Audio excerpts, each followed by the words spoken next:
Hey gang, welcome to episode 4 of Books, Barbells, and Beefcake. I'm your host, Nathan Jackson, and today I'm reviewing a special book, a book that has really changed my life for the better. I've read it once, I've listened to it once, and that is Mindset by Dr. Carol Dweck, The New Psychology of Success, How We Can Learn to Fulfill Our Potential. I'm super excited about this review. I think you're going to get a lot from it, and I can't wait to get started. So let's get to it.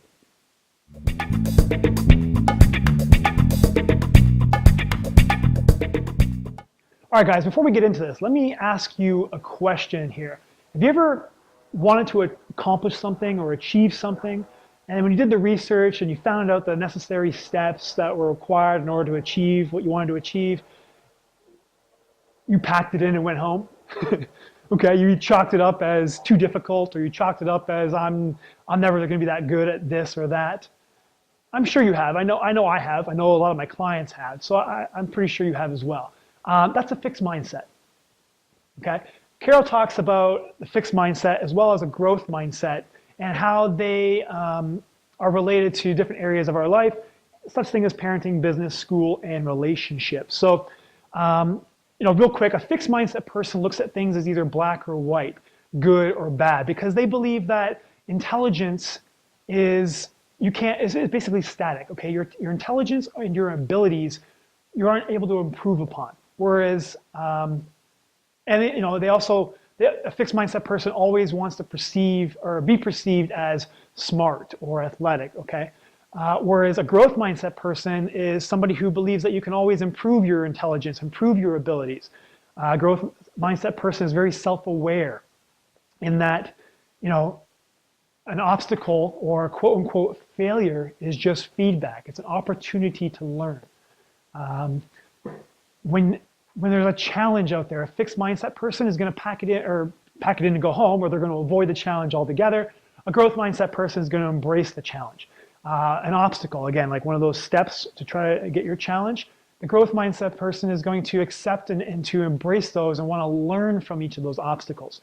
Side note, a great book by Ryan Halliday called Obstacle is the Way. Phenomenal book. It'll be a BB&B review down the road. A fixed mindset person with the obstacle is just going to pack it in and do something else. They're going to, basically label whatever they want to achieve as not worth the effort that needs to be required to be put in. When we talk about things like effort, again, the fixed mindset person doesn't believe that they should be putting effort in. If something requires effort, it's not worth it. Whereas obviously a growth mindset person is going to put the effort in, is going to be committed to achieving a goal. Criticism, okay? A fixed mindset person is going to be destroyed by criticism. They feel that any kind of critique defines them. Whereas a growth mindset person is going to welcome criticism. Again, it's an opportunity for them to take a step back, acknowledge it, and learn from it.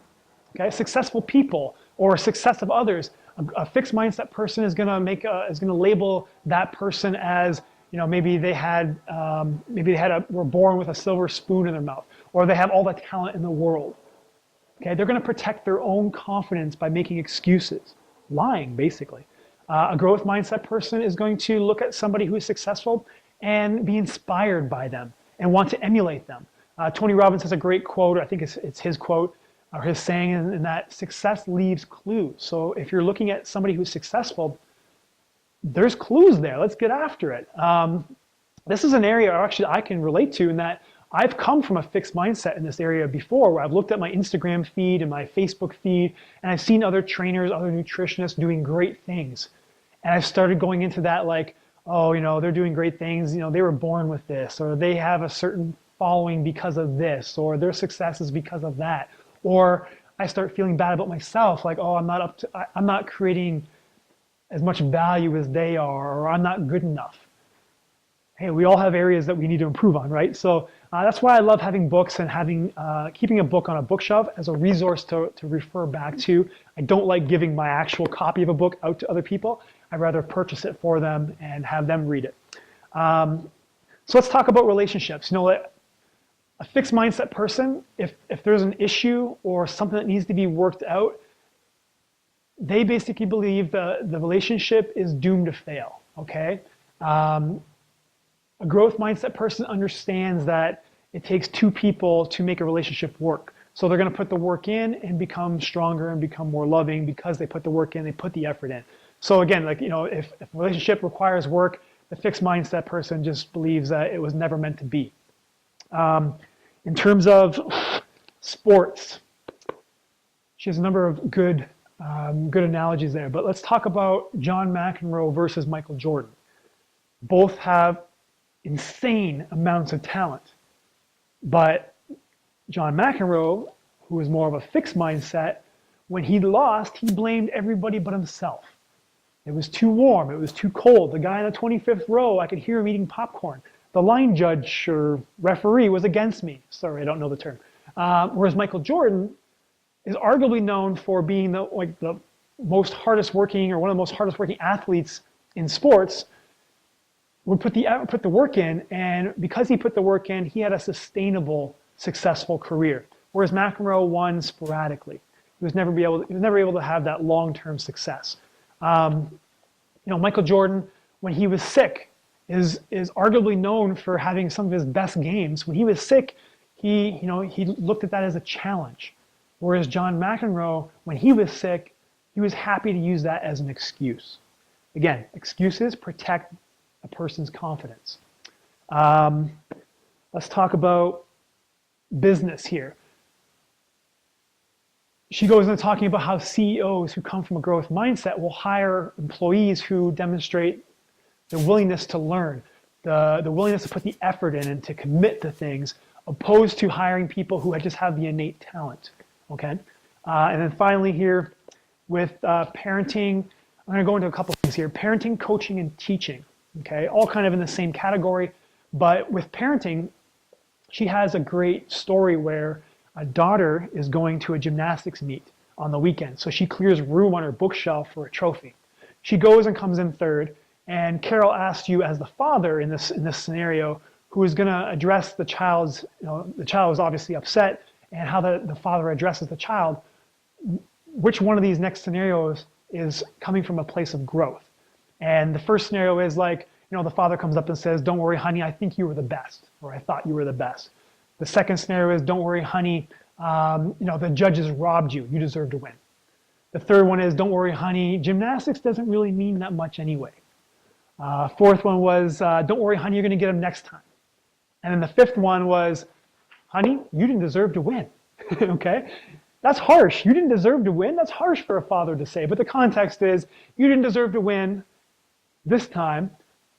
A lot of the other girls, okay, have been in gymnastics longer than you. A lot of the other girls work harder than you. So if gymnastics means something to you, you need to put the work in, you need to put the effort in hopes of, winning your own trophies down the road. And the story goes that the child, takes the father up on the offer or on the challenge, and now has a room full of trophies. In terms of, that was parenting. In terms of coaching, okay, she uses Bobby Knight versus John Wooden as their college basketball coaches as examples of coaching. So Bobby Knight is really well known for his tirades, yelling at his players, headbutting his players, kicking basketballs into the crowd, throwing chairs into the crowd. And that's because he took losing so personal that he thought he was a loser, or that his players were losers after every game that they lost. Whereas John Wooden came from a place of growth, in that he preached effort and commitment, okay? And even if they lost, as long as you put the effort and the commitment in and you gave it your all, you could take something, you can learn from that. And down the road, over the course of a season, if you follow that recipe, you're going to be in the NCAA tournament. You're going to do well, and you're probably going to play for the championship or in the championship game. And John Wooden had all kinds of success, whereas Bobby Knight had up and down, very similar to John McEnroe. And I'm just finishing off here with teachers, okay? And teachers and coaches and parents need to be careful with just giving out praise.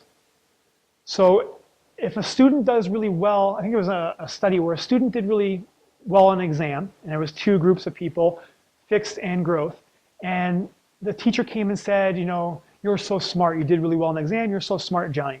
And if Johnny was in the fixed mindset group, because things are either black or white, good or bad, he thought he was so smart, but he didn't want to challenge himself with the next level up kind of exam, because if he didn't do well, and he obviously wouldn't be called smart, then therefore he was dumb. Okay, again, black or white, two ends of the spectrum. Whereas a growth mindset child will take, even whether they were praised or not, will take that next challenge, and if they did well, great. If they didn't, at least they learned something for next time. They were excited to learn new things. Whereas the fixed mindset child was more like, trying to protect their confidence by making excuses. So I'm not going to take that exam in case I do poorly, therefore I'll never be called dumb. I'll always look smart, okay? On the flip side of that, again, teachers got to be careful of labeling kids that because you maybe perform poorly on one test doesn't mean they're going to be, they're dumb students. Or just because you perform exceptionally well on a test doesn't mean they're super smart students, okay? And kind of taking a step back there, instead of praising talent or praising the result, praise the effort that went into the result, okay? Johnny, you know what, congratulations, you did really well on the math section. I noticed that you came in on your recess and you studied your algebra textbook. That hard work paid off, okay? As a coach for me and what I do, I see clients all the time putting in a lot of effort with their squat or with their deadlift or whatever, and their results may not always reflect that effort. It will eventually, but it's not something that is always like linear. Success is, that zigzag, that scramble, and then you get, you kind of break through and you succeed. It's not linear. It's not a straight line. Okay. And yeah, like in my profession of coaching, kind of going back to coaching now, when I talk to clients about counting calories or having to track their food or having to go to bed at 10 p.m., these are the things that are successful. This is the foundation to succeed in fat loss or to succeed in muscle building or succeed in performing better on whatever your playing field is. But a lot of clients will be like, oh, calorie counting? Oh, I don't want to do that. It's so time consuming, or it doesn't work, or I gotta go to bed at 10:30, it's still light outside. Like, I don't want to come home and have to go to bed right away. Whereas somebody from a fixed or a growth mindset is gonna be like, all right, here's my coach. He's very successful. He's very passionate at what he does. Maybe I've tried going to bed. Maybe I've tried counting calories. Maybe it didn't work for me at that time. Maybe I did something wrong. Maybe I should ask him, hey, do you have any tips on how I can make this work?